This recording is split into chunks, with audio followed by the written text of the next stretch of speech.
Hello, how you doing? We're just making a video, hopefully a short video, but we might get carried away. Fingers crossed we don't get carried away. We're in a place of zen. Yeah, and the video is about Ireland in Eurovision. We're wondering, why is it that Ireland has done so poorly in Eurovision? And, you know, we've been doing poorly for quite a number of years now, so it's not just this year. You could say maybe she was nervous, maybe it was poor staging. Even going back, you could say the reason we're not doing well is because of televoting, voting alliances in Europe, nobody votes for us anymore, you know, but I don't think that really cuts it. I think you gotta look at the bigger picture here. And like, we've been watching Eurovision for years, and I'm very nerdy about it. Go for Yeah, I have all my nerdy notes on it here, just to keep my thoughts together. But yeah, I think the main point of why Ireland hasn't been doing so well in the last couple of years is more to do with that we don't really know what we're doing. And I'll explain that in more detail, right? If you look at the last 11 years, our average placing was 18th out of 24 countries.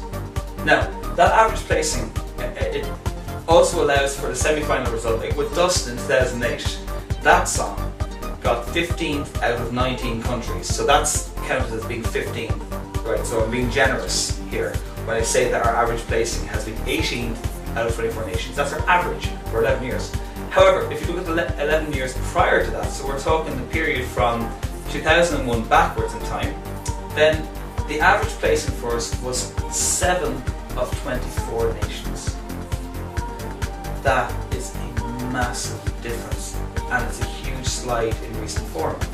Now, I think what the major factor that has changed in that time is that we used to have a platform there, which was the National Song Contest. It's quite a simple system, and a system that's used all over Europe. It's a very common format where you have a national final like that. In recent times, it's like as if we are floundering around in a very reactionary kind of way, looking to find a quick fix to win Eurovision again. In the last 11 years, here's how it's gone. We tried out, we're kind of, okay, we haven't done so well at Eurovision, we need to try something new. So in 2003, they went down the reality TV route and they tried something called Eurostar, which is actually a brilliant success. It got massive ratings.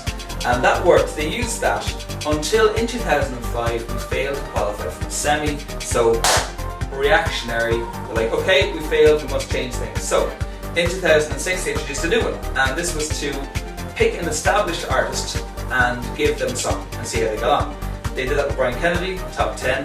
Did it next year in 2007 with Dervish, came last for the first time ever. So immediately, reactionary, we screwed up, we have to change things. So in 2008 they changed format again, and they went for a national final selection, which, now this in my opinion is the way to go.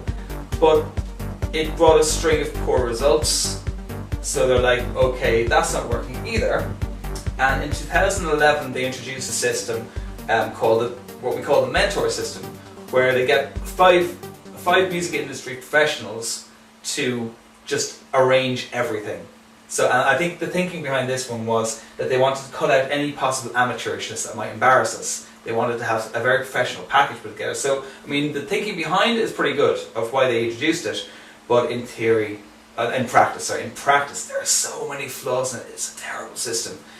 So yeah, I would have a couple of issues with the mentor system. What they do is they have an idea in their head. Now, in fairness, they are only human, right? Okay, they might have an idea in their head and they go with that idea. They have a tendency to kind of pick from the Dublin entertainment scene, Dublin-based songwriters or Dublin-based performers. Dublin-based mentors. If you look at if you look at this year, 2014, of the mentors, every single one of the 5 mentors was either Dublin-based or else originally from Dublin, and of the acts chosen, there's only one that was that wasn't Dublin-based, and that was Owen Quigg from Derry.